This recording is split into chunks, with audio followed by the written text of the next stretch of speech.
بسم اللہ الرحمن الرحیم۔ السلام علیکم کلاس 3۔ امید کرتی ہوں کہ آپ سب خیر خیریت سے ہوں گے۔ مضمون واقفیت عامہ کے باب نمبر 3 جس کا نام قدرتی وسائل کا تحفظ ہے، اس میں آج کے سبق میں ہم دیکھیں گے کہ قدرتی وسائل کے تحفظ کرنے کے لیے ہم کون کون سے طریقے اپنا سکتے ہیں۔ ان طریقوں کے بارے میں آج کے سبق میں ہم جانیں گے۔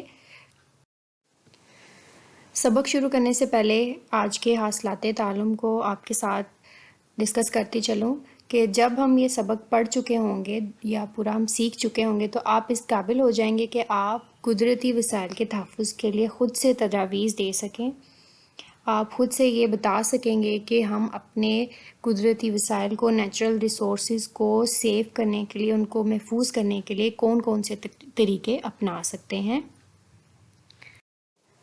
سبق شروع کرتے ہیں۔ عنوان: قدرتی وسائل کا تحفظ۔ قدرتی وسائل زندگی کی علامت ہیں۔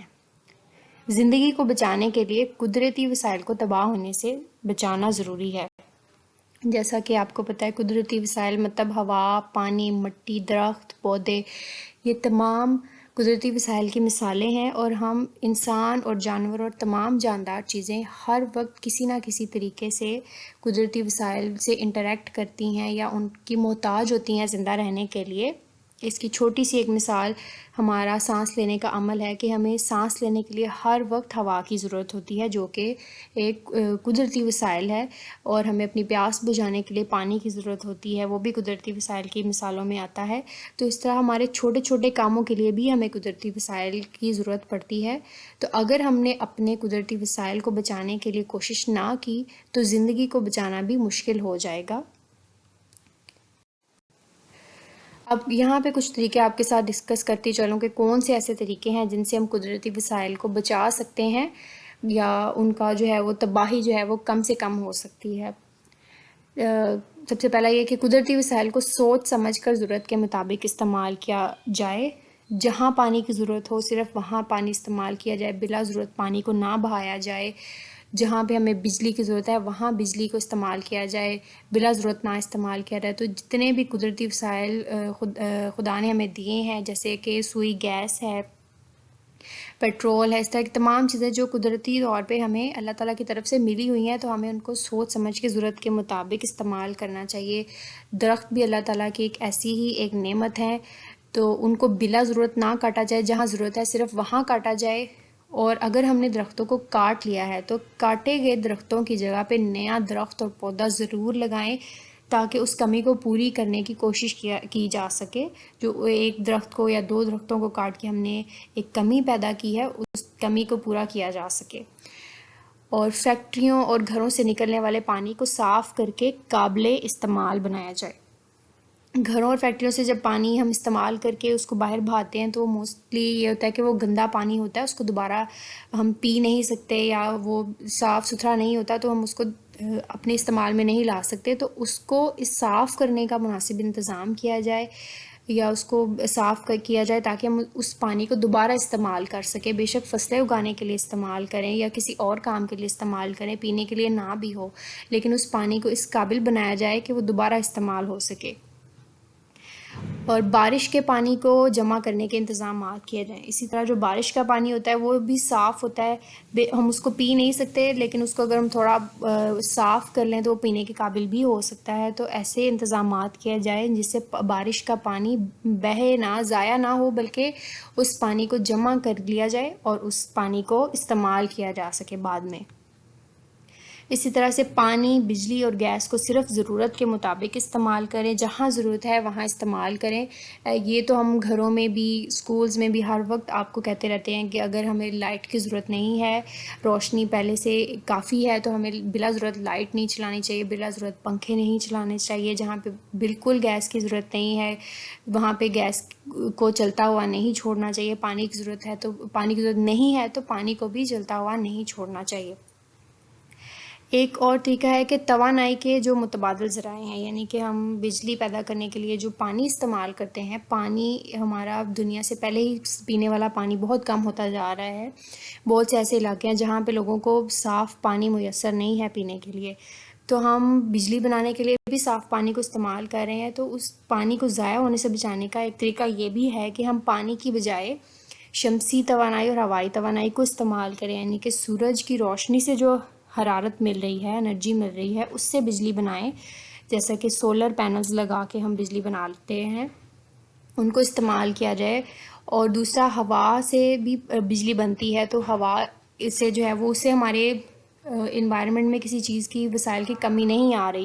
اور دوسرا یہ کہ یہ سستے بھی ہوتے ہیں، تو ان طریقوں کو استعمال کر کے توانائی کو استعمال کیا جائے، تاکہ ہمارے جو ریسورسز پہلے ہی کم رہ گئے ہیں ان کو مزید ہم نقصان نہ پہنچائیں، مزید ان میں کمی نہ آئے۔ اور آخر پہ یہ ہے کہ ہوا کی آلودگی سے محفوظ رکھنے کے لیے، ہوا کو آلودگی سے محفوظ رکھنے کے لیے ہمیں کوڑا کرکٹ مناسب طریقے سے تلف کرنا چاہیے، یعنی کہ گھروں کا کوڑا، ہسپتالوں کا کوڑا، فیکٹریوں کا کوڑا جو ہم پھینک دیتے ہیں یا ہم جلاتے ہیں، اس کے بعد میں دھواں ہوا میں شامل ہوتا ہے، اور صرف ہوا میں نہیں، زمین میں، پانی میں بھی چلا جاتا ہے، پانی کو گندا کرتا ہے، زمین کو گندا کرتا ہے، ہوا کو گندا کرتا ہے۔ تو تمام جو گھروں کا کوڑا ہے، فیکٹریوں کا، ہسپتالوں کا، اس کو مناسب طریقے سے تلف کیا جائے تاکہ وہ ہمارے ماحول کو خراب نہ کرے۔ یہ تو کچھ طریقے تھے جو آپ کی کتاب پر بھی دیے ہوئے ہیں، اور یہاں پہ ہم نے ڈسکس کیے کہ ان کی مدد سے ہم قدرتی وسائل کا تحفظ کر سکتے ہیں۔ اس کے علاوہ اگر آپ کے ذہن میں کوئی طریقے آتے ہیں تو وہ بھی آپ ہم سے ضرور شیئر کریں۔ اس کے بعد دیکھتے ہیں کہ آپ نے اب کرنا کیا ہے۔ آپ نے اپنی کتاب واقفیت عامہ کی کتاب کا صفحہ نمبر 17 اوپن کرنا ہے۔ اس پہ آپ کو ایک سرگرمی دی ہوئی ہے، اس سرگرمی میں آپ سے بولا گیا ہے کہ آپ نے اپنے ارد گرد کا جائزہ لینا ہے اور یہ بتانا ہے کہ نیچے آپ کو کچھ وسائل کے نام دیے گئے ہیں، یہ وسائل کن مقاصد کے لیے استعمال ہوتے ہیں، کہ ان وسائل کو ہم کہاں اپنی زندگی میں استعمال کر رہے ہیں، جیسا کہ زمین، پانی اور خام تیل۔ ان کے آپ نے تین استعمال آپ نے بتانے ہیں کہ ہم کیا استعمال کر رہے ہیں۔ جیسا کہ زمین ہے، زمین سب سے پہلا تو رہائش، جانوروں اور انسانوں کے رہنے کی جگہ ہی، رہائش کی جگہ جو ہے یا ان کا مسکن ہی زمین ہے، ہم اپنے گھر زمین پہ بناتے ہیں، تو سب سے پہلا اس کا مقصد تو یہ رہائش آ جائے گا۔ دوسرا، ہم زمین پہ کاشتکاری کرتے ہیں، فصلیں اگاتے ہیں جس سے انسانوں اور جانوروں کو خوراک ملتی ہے، تو یہ اس کا دوسرا مقصد آ گیا۔ تیسرا، قدرتی وسائل کا حصول، بہت سارے قدرتی وسائل اللہ تعالیٰ نے زمین کے اندر رکھے ہوئے ہیں جو ہم وہاں سے ہی حاصل کر سکتے ہیں، تو ایک قدرتی وسائل کو حاصل کرنے کے لیے بھی زمین جو ہے وہ استعمال ہوتی ہے۔ دوسرا جو آپ کو وسیلہ آپ کو دکھایا گیا یا لکھا گیا ہے وہ ہے پانی کو۔ پانی کو ہم کہاں کہاں استعمال کر سکتے ہیں، تو بے تحاشا پانی کے جو ہیں وہ ہم استعمال لکھ سکتے ہیں۔ یہاں پہ کچھ یہ ہے کہ سب سے پہلے کاشتکاری، فصلیں اگانے کے لیے پانی کی بہت ضرورت ہوتی ہے۔ دوسرا، پانی پینے کے لیے استعمال ہوتا ہے، پینے کے علاوہ صفائی کے لیے، اور صفائی گھروں کی صفائی ہو سکتی ہے، کپڑوں کی صفائی ہو سکتی ہے، برتن کی صفائی ہو سکتی ہے، اور بہت سارے اس میں استعمال آ سکتے ہیں پانی کے۔ اس کے علاوہ بھی کھانا پکانے کے لیے بھی ہم پانی استعمال کرتے ہیں۔ اور آخر میں آپ سے خام تیل کے بارے میں پوچھا گیا ہے کہ اس کے کیا کیا استعمال ہوتے ہیں، تو تیل کو سب سے پہلے تو ہم آگ جلانے کے لیے استعمال کرتے ہیں، آگ جلا کے ہم کھانا بھی بناتے ہیں۔ دوسرا، ہم توانائی بھی اسی سے حاصل کرتے ہیں۔ اور دوسرا، گاڑیوں میں بھی ہم تیل کو استعمال کرتے ہیں، گاڑیوں کو توانائی پہنچانے کے لیے ایندھن کے طور پہ۔ اور آخر میں کارخانوں میں بھی جہاں مختلف چیزیں بنتی ہیں، آگ جلائی جاتی ہے، تو وہاں پہ بھی توانائی حاصل کرنے کے لیے خام تیل کو جلایا جاتا ہے یا خام تیل سے توانائی حاصل کی جاتی ہے۔